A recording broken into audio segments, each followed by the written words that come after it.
తన్ను ఎందరు అంగీకరించురో వారికందరికీ అనగా తన నామమునందు విశ్వాసముంచిన వారికి దేవుని పిల్లలగుటకు ఆయన అధికారము అనుగ్రహించెను. దేవుడు తన పరిశుద్ధ వాక్యమును దీవించును గాక. ఆమేన్. మమ్మను మిక్కిలిగా ప్రేమించిన మా దేవాని ఘనమైన నామమున కోటాను కోట్ల కృతజ్ఞతాస్తుతులు స్తోత్రములు చెల్లిస్తూ ఉన్నాము. మరి ఒక దినము మరలా మేము కూడుకోవడానికి నీ సన్నిధికి రావడానికి అవకాశం ఇచ్చిన తండ్రి స్తోత్రములు వందనాలు. గతించినటువంటి వారమంతా కూడా మా మీద నుంచి క్షేమముగా ఆరోగ్యకరముగా గతింప చేసినందుకు నీకు స్తోత్రములు. ఎన్నో కష్టం నష్టములు ఉపద్రవములు ఎన్నో రకాలైనటువంటి ఇరుకులు ఇబ్బందులు ఉన్నప్పటికీ కూడా నీవు తోడుగా ఉన్నావు కాబట్టి మాతో ఉన్నందుకు నీకు వందనాలు. మేము మీ పిల్లలము కాబట్టి మీరు మా తండ్రి కాబట్టి నాయన మాతోనే ఉంటూ మా కష్ట సుఖాల్లో పాలు పొందుతూ మమ్మల్ని ఈ విధముగా జీవింపచేసిన విధానమును బట్టి నీకు వందనాలు చెల్లిస్తూ ఉన్నాము. నీ సన్నిధికి చేరి ఉన్నాం. మాకంటే ముందుగా మీరు ఇక్కడికి వచ్చినందుకు మీకు స్తోత్రములు. ఈ స్థలమును సంఘమును దీవించినందుకు వందనములు, శుద్ధీకరించినందుకు వందనములు. ప్రవ్వ కార్యక్రమం అంతటి చొప్పున నీకు మహిమ కలిగినట్లు ఇక్కడ కార్యక్రమాలన్నింటిని కూడా దీవించినందుకు నీకు స్తోత్రములు వందనాలు.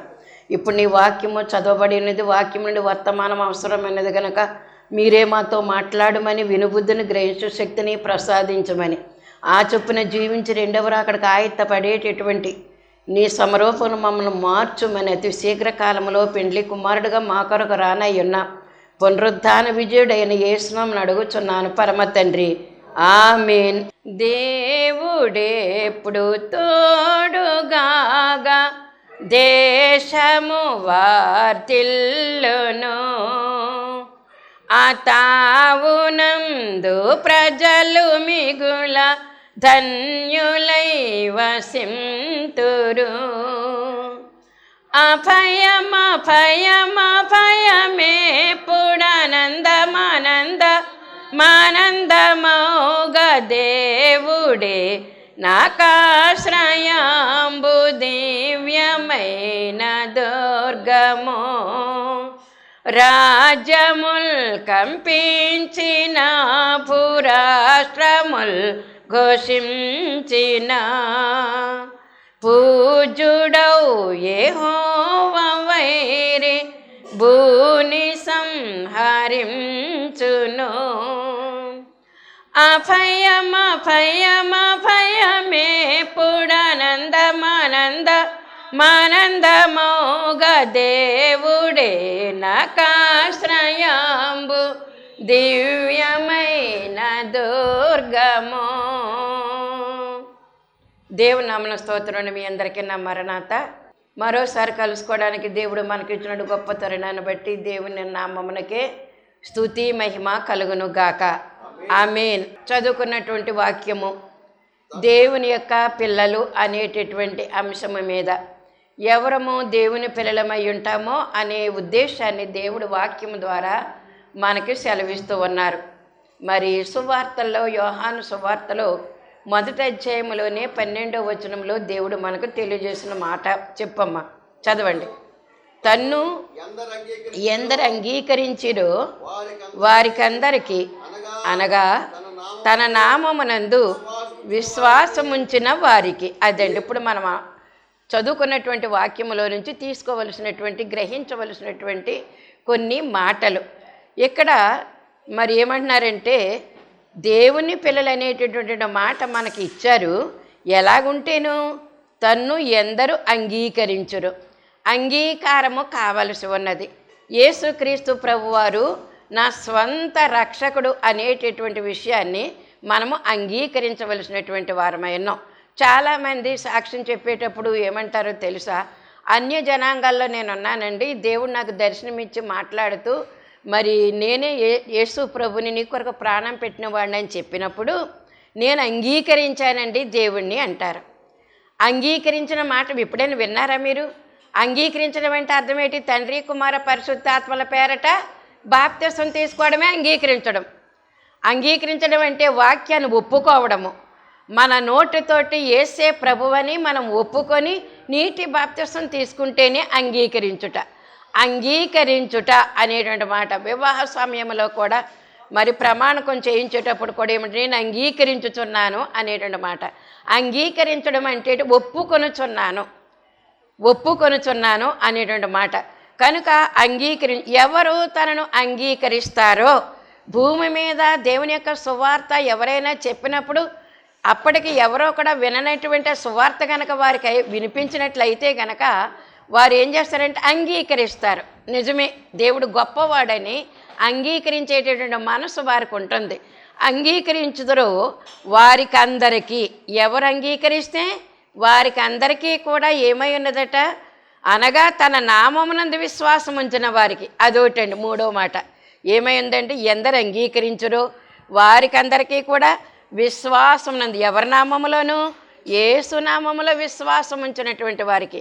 ఎప్పుడైతే విశ్వాసం ఉంచారో, ఎప్పుడైతే అంగీకరించారో, ఈ రెండు పనులు జరిగినప్పుడు బాప్తిస కార్యక్రమం జరుగుతుంది.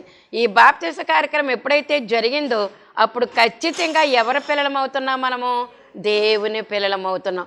లోకం కూడా మనల్ని అంగీకరిస్తూనే ఉంటుంది. ఏమనంటే వాళ్ళు దేవుని పిల్లలు, వాళ్ళ ప్రార్థనకి వెళ్తారు, వారు వాక్యం చదువుకుంటారు, వారు ఈ లోక పూజలు ఏమీ కూడా చెయ్యరు, ఏ ప్రసాదాలు పెట్టినా కూడా వాళ్ళు తినరు అనే నిర్ణయము మనకే కాదండి, మన చుట్టుపక్కల ఉండే అన్య జనాంగాలకే వస్తుంది అన్నమాట.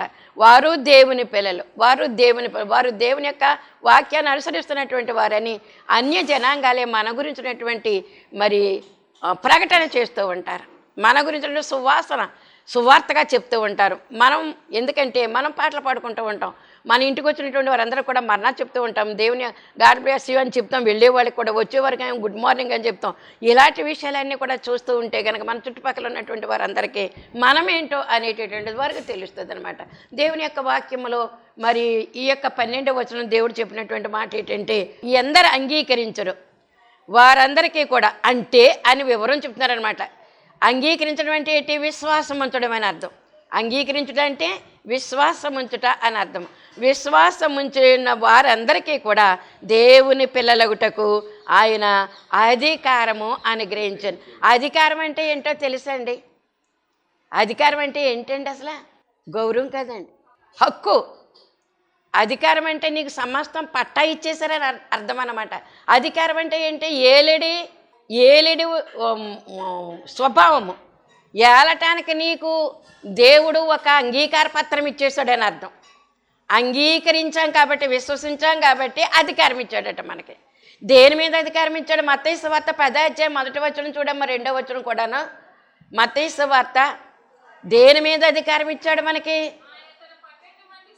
ఆయన తన 12 మంది శిష్యులను పిలిచి,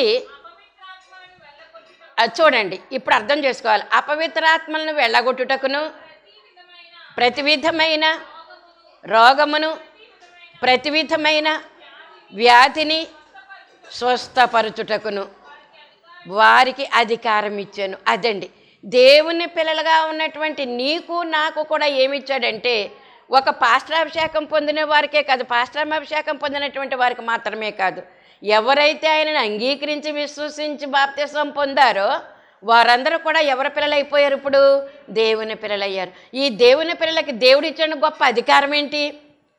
పవర్ ఇచ్చారనమాట. అధికారం అంటే ఏంటి? పవర్, శక్తి ఇచ్చేశారు నీకు. దేవుని యొక్క పవర్ ఇచ్చాడు, దేవుని యొక్క శక్తిని ఇచ్చాడు, ఆ అధికారాన్ని ఇచ్చాడు. అది మనం ఏం చేస్తున్నామంటే పొందుకోలేకపోతూ ఉన్నాం.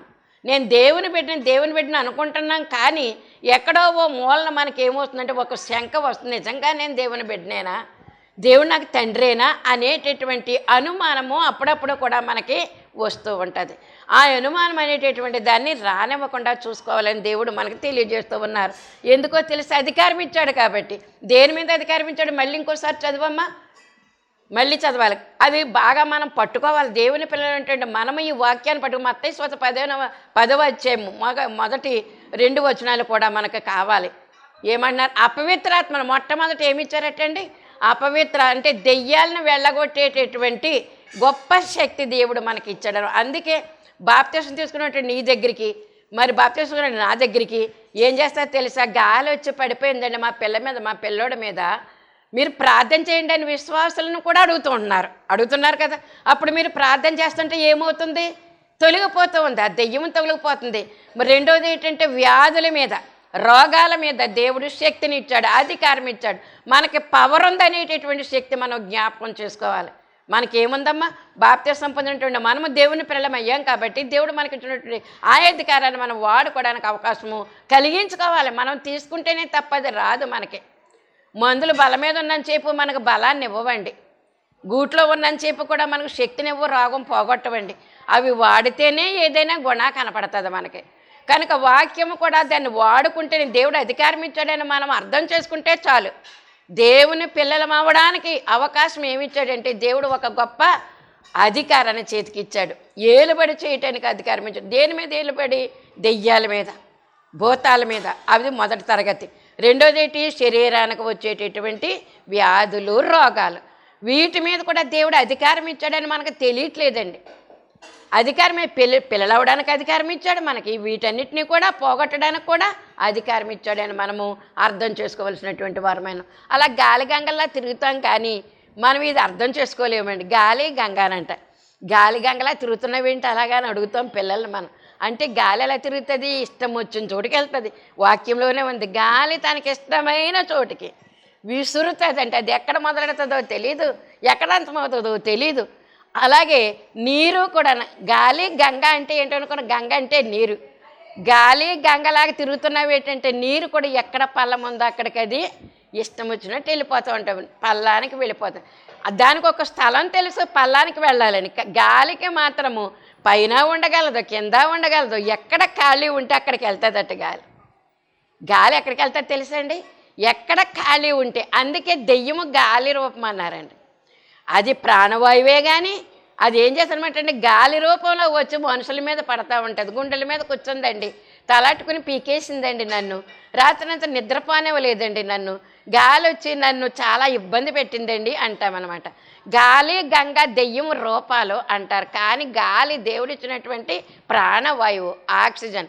అది లేకపోతే కనుక మనం బ్రతికే లేదు. అది ఎలా మారిపోయింది ఇప్పుడు? మన పరిస్థితులను బట్టి, మన యొక్క చేష్టలను బట్టి అది ఒక దెయ్యం రూపంలోకి వచ్చేసింది. దాన్ని ఎదిరించలేక, దాన్ని ఏం చేయలేక, మనం ఎదిరించలేకపోతే అది మనల్ని ఏలుబడి చేస్తూ ఉంది. ఈ శక్తి, పవర్ అంతా కూడా ఎవరికి ఇచ్చేసాం? ఇప్పుడు మనము గాలికి గంగకి ఇచ్చేస్తాం, దెయ్యానికి భూతానికి ఇచ్చేస్తాం అన్నమాట. యేసుక్రీస్తు ప్రభు వారి యొక్క వాక్యం నా దగ్గర ఉంది, ఆయన యొక్క రక్తము నాలో ఉంది అని ఎప్పుడైతే మనము ధైర్యంగా మాట్లాడతామో అది మన దగ్గరికి రానే రాదు. ఒకవేళ వచ్చిందనుకో చిత్తుగా చేయబడేది బయటికి పోతూ ఉంటుందని మనం అర్థం చేసుకోవలసినటువంటి వారమై ఉన్నాం. కనుక దేవుని పిల్లలమైనటువంటి మనకు ఎంత గొప్ప అవకాశం ఇచ్చాడు. అది మనం పొందినటువంటి వారికే తెలుస్తుంది కానీ మిగిలినటువంటి వారికి అది తెలియదని గ్రహించవలసినటువంటి వారమైన. ద్వితీయోపదేశ కాండము 6వ అధ్యాయం 1వ వచనం చూద్దాం ఒకసారి. ద్వితీయోపదేశ కాండము 6:1 చదవండి. నీవును నీ కుమారుడు. ఇది ఎవరెవరికి ఇచ్చాడు దేవుడే అధికారం అనేటువంటి మాట మనము ఇక్కడ ఈ వాక్యం ద్వారా తెలుసుకుందాము.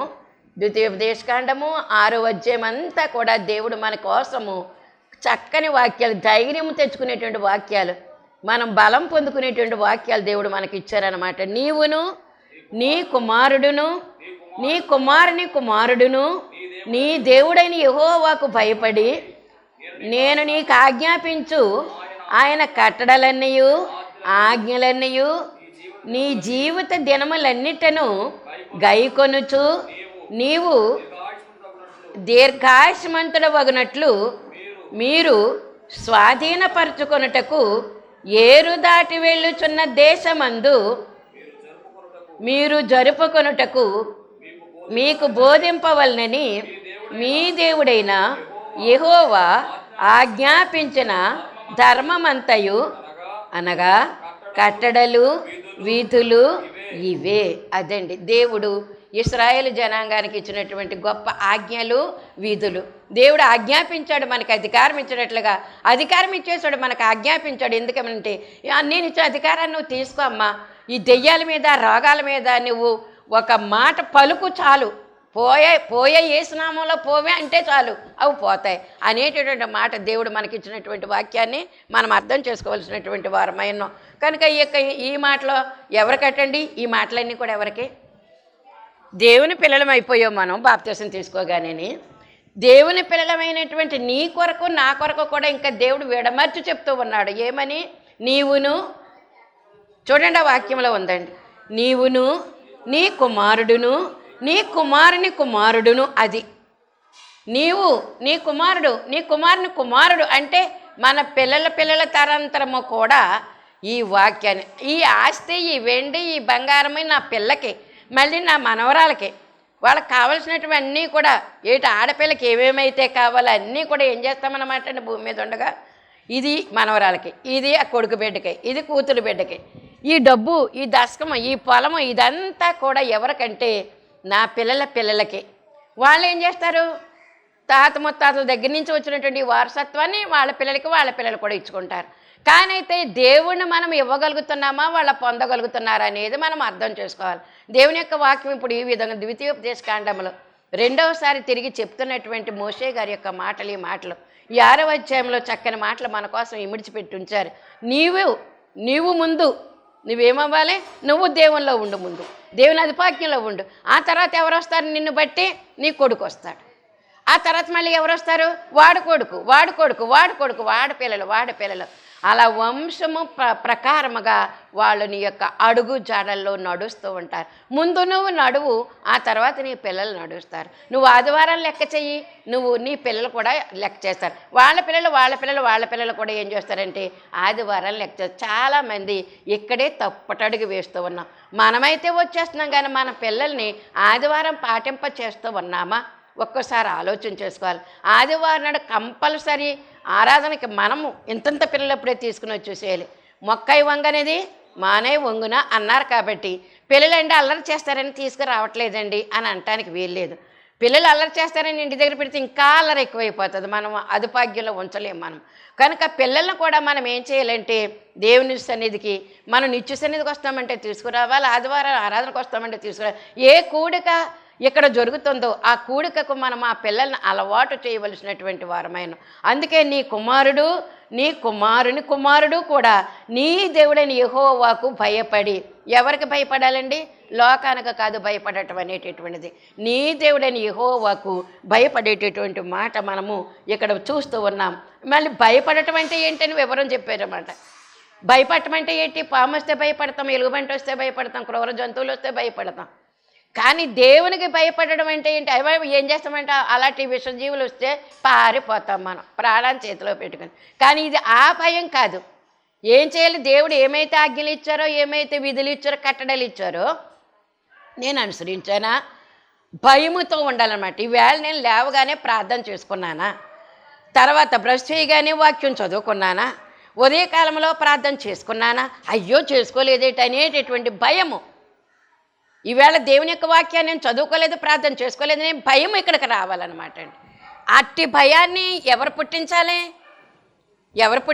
తల్లిదండ్రులే పుట్టించాలి. పిల్లలకి తల్లిదండ్రులు పుట్టించాలండి. వాళ్ళ తర్వాత పెద్ద అయిన తర్వాత వాళ్ళు తప్పిపోతే మళ్ళీ ఎప్పుడోకప్పుడు గొప్పు తగిలిన తర్వాత అప్పుడు తప్పనిసరిగా ఇందులోకి అమ్మ దేవుడు అంటారు, నాన్న దేవుడు అంటారు, వచ్చి తీరుతారనమాట అండి వారు.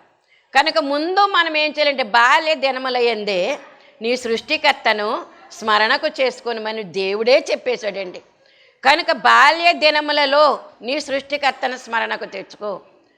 బాల్య దినముల నుంచి కూడా అందుకే ఏం చేశారంటే ఇక్కడ మనకి 4వ వచనం చూడండి ఒకసారి. అందులోనే నీకు ఆజ్ఞాపించు కట్టడలన్నీ ఆజ్ఞలన్నీ కూడా ఉండండి ఒకసారి ఉండండి.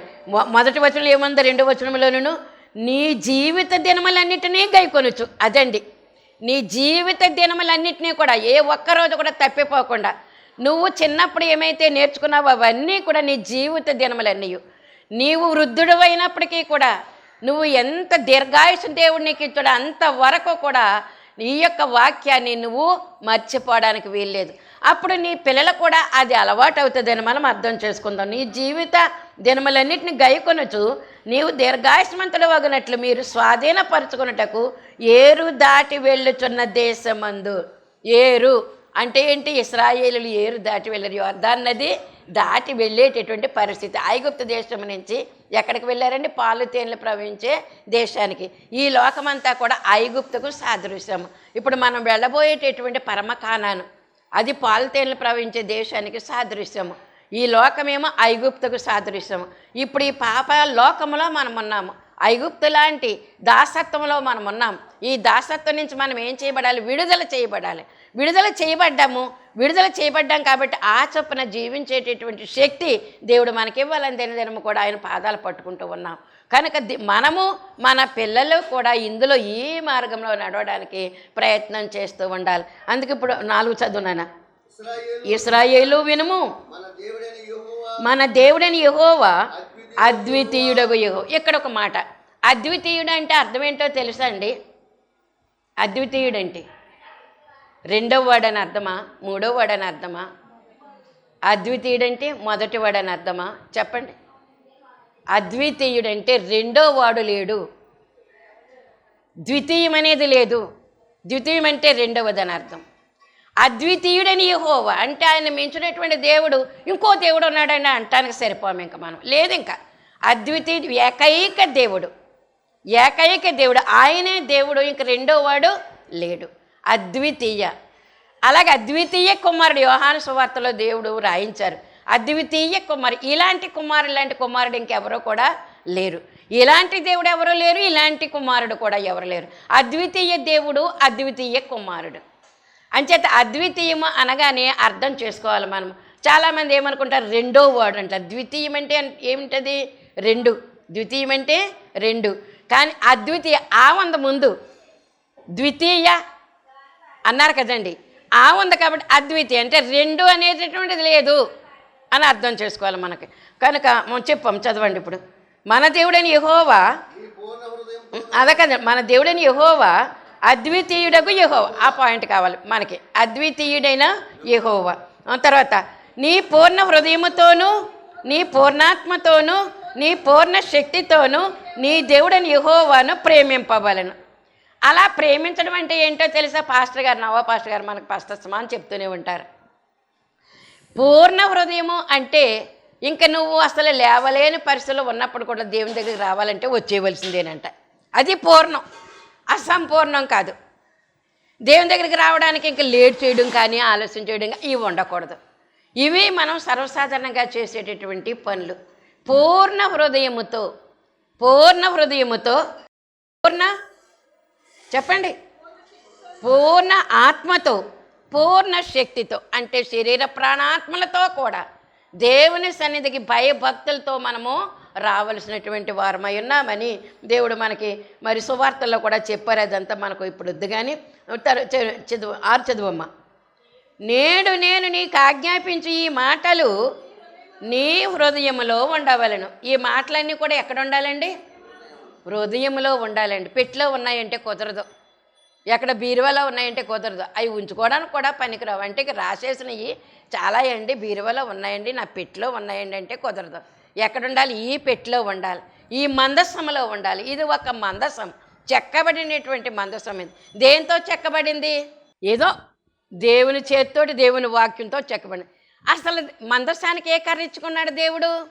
తుమ్మ కర్ర ఇచ్చుకున్నాడు. మంచి కర్రని ఇచ్చుకున్నాడు కదండి దేవుడండి. టేకు కర్ర లాంటిది, దేవదారు వృక్షం లాంటిది అవునంటారు? అది కాదండి.